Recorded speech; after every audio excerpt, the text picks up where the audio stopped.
Hey, what's up, my dudes? Today I've got another superconductor ring video for you. And now the story behind this ring is that I had a customer who wants a ring that's very similar, but made out of a different material. So I had the idea to do a practice of it first because I wanted to do that anyways in the first place. But I thought it would look really cool in superconductor. So I decided to experiment, do it with that. And then I figured why not turn it into a YouTube video as well. And I actually really do like the results, so I'll probably add it as an option to my website. And you'll see the end result. It's actually really cool. And this might be something I want to add to my website. It is actually a really time-consuming process, so it might not even be worth my time to offer these on there. But let me know what you think. Give me some feedback down below if you think it'd be worth it for me to throw it up on the website. If you guys are interested, I'll do my best to get it on the site. So first off, I'm cutting off a piece from my tilted superconductor rod. And I did think this ring would look much better with the tilted superconductor on there. So that's why you see me cutting off the tilted piece. It's not just because it was the easiest piece I had on hand. I actually do think that having the superconductor rods themselves sticking out at a bit of an angle after I etch this in acid, I think that's going to look really cool. So after a few minutes of cutting on the metal bandsaw, I'm able to cut all the way through, and I've got this kind of skiwampus cookie shape here. And in order to fit this into my lathe jaws, I actually need to trim down those oblong edges.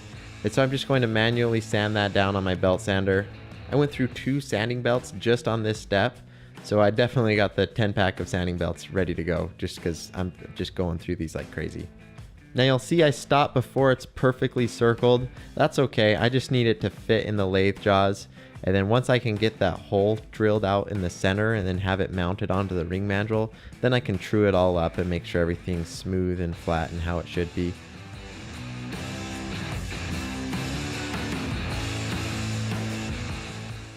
So to bore it out, I'm just using this center drill. These are made specifically for lathes, and they're just a really sturdy drill bit that you can just plunge straight into hard materials just like this superconductor, and they're really durable, and they're able to cut through it like almost nothing else will. But that's not to say that it's not still a very difficult process to cut through superconductor. It's actually really difficult. The titanium in the superconductor makes it really hard to machine, and then also the copper surrounding it is incredibly hard to work with. It work hardens as you go, and it's also a really gummy material, so it's getting gummed up and also hardening and causing problems there. So you go through drill bits like crazy. I'm only going to get this one use out of this drill bit before I need to flip it around, and then I'll get probably one more use out of that on another superconductor piece, and this thing will be garbage. So superconductor is definitely a really rough material to work with. It uses up a bunch of tooling.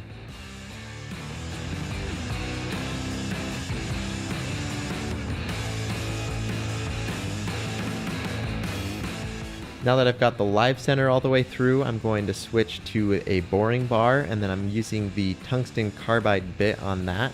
And then I'm continuing the process I started, so I'm just hollowing it out more and more until I can get it to fit on the ring mandrel.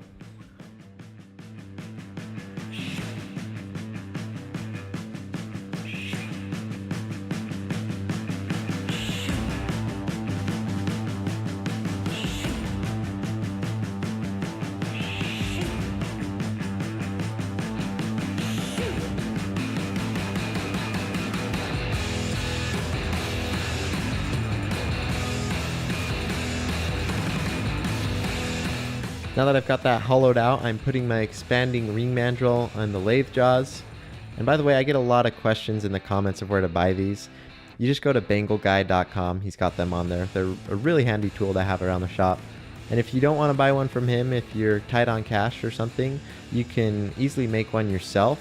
It's a really fun lathe project. So if you're wanting to make rings on your lathe, or you're looking for lathe projects, then why not make a ring mandrel? And if you're interested, let me know in the comments. I could post a tutorial on how to do that. I'm definitely no expert, but I'm sure I'd be able to manage and cut out a decent one of these. Okay, so I've got the ring blank on the mandrel, and I'm using my left-handed lathe cutter, and I'm just trimming down the outside diameter slowly, and I'm doing this slowly, just about a 1/2 millimeter at a time. And eventually I get through all the surrounding copper that goes around the superconductor filaments, and then I get to the part of the ring where it's mostly those superconductor filaments. And because I'm not making this ring for a specific person or purpose, I decided to pick and choose the pattern I wanted rather than the size I wanted. So I just cut into the superconductor until I saw a pattern that I thought was really cool, and then I will make the size according to the outside diameter. So it's kind of opposite most of the time. So this is an interesting ring. It was fun to make like that, but it did turn out to be a pretty big ring though.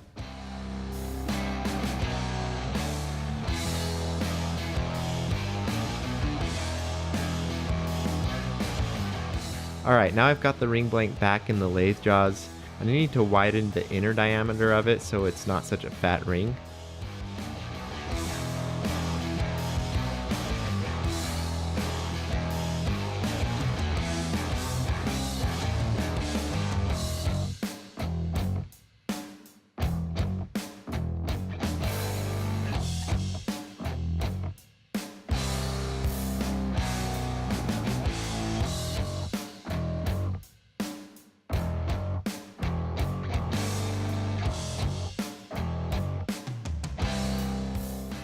Then once I've got that widened, I'm using my Dremel tool with a coarse sanding wheel on it, and I'm rounding out the edges so it has a nice comfort finish to it.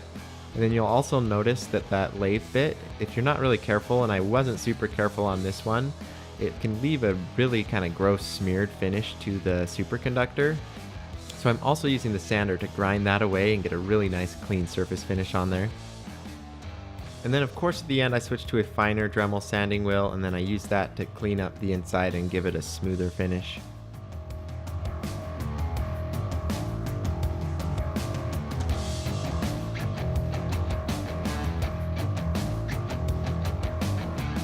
But I'm going to take it a step further for this ring. I'm going to take it over to my sanding wheel and then put a whole bunch of bevels and angles all over this ring, and it'll give it what I call an obsidian finish to this. And you'll see I have this option on my website for some of the carbon fiber rings, as well as I used to do them for the Damascus steel rings as well. But the process is a little bit different for this. You can't hand forge that finish on there. And then for the carbon fiber ones, I like to use a Dremel wheel to do that because it makes the shape a little bit more interesting. But obviously with this superconductor, I wouldn't be able to do that.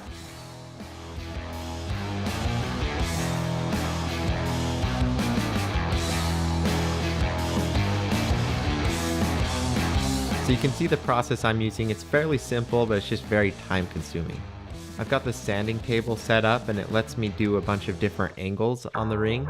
So all I do is I put about 3 to 4 bevels onto the ring. I just sand a flat surface onto it, and then I'll adjust that angle to be a bit more steep, and then repeat the process. Obviously I'm flipping the ring 180 degrees a couple times throughout the whole process so that I get it even on both sides. And you'll see when I show it off on the camera how these steps progress. You can see it slowly transform from that normal ring look that we had to this really cool angular obsidian finish.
Alright, here that is. You can see it's got all those really cool faces to it. It looks really cool under especially multiple different light sources.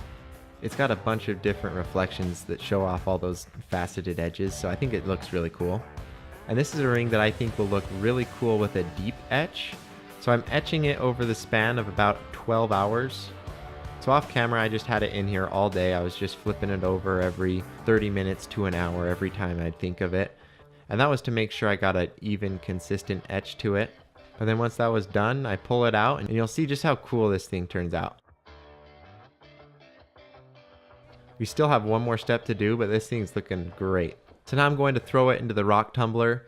This will scrape away that reddish pinkish coating that the copper had over it. And then it'll also round away some of the sharper edges that this had. And I didn't have enough time to do this as long as I would have liked to for the video, just because I wanted to get this out sooner. So I only got it in there for a few hours, whereas after I post this video, I'm going to leave that in there for about 4 days, and that'll make it a lot better. And it'll also help to hide some of the scratching from the sander that was on there. The reason that it had those scratches in it is because I'm waiting for some finer sandpaper discs to show up. But because this is a prototype, I figured it'd be okay for this one. So if you see those scratches and it kind of annoys you, just know I'm triggered too. I really wish I had some finer sandpaper discs for this. But who knows, maybe the rock tumbler will do a really nice job and end up hiding those all together. So we'll see. Alright, and after pulling it out, this thing is finished. Definitely be sure to let me know what you think down in the comments. And now one thing that I noticed after filming this was that I actually didn't like the look of it on camera as much as I did in person. I was trying to figure that out, and I think the reason for that was because doing it with all the soft lighting and video equipment that I had, where I try to get really even, consistent lighting, and that's good for most rings and most things, but that's not really where this ring shines, and I mean that literally where it shines. And what makes it cool is all those different faceted edges that it has. So I actually took a video of it on my iPhone in just my living room, and I think that really shows off those edges a lot more than the studio lighting does. Alright guys, that's all I've got for you in this week's video. If you want to check out my website where I sell rings like this and of course many others, you can see that. There's a link down in the description. You can also go to my Instagram. That's a great place to see what's going on behind the scenes. And it's also a good place if you're looking for a deal on the website. That's where I'll post all the discount codes, anything like that. So be sure to follow me on there. Leave a like if you enjoyed the video, and I will see you in the next one. Thanks.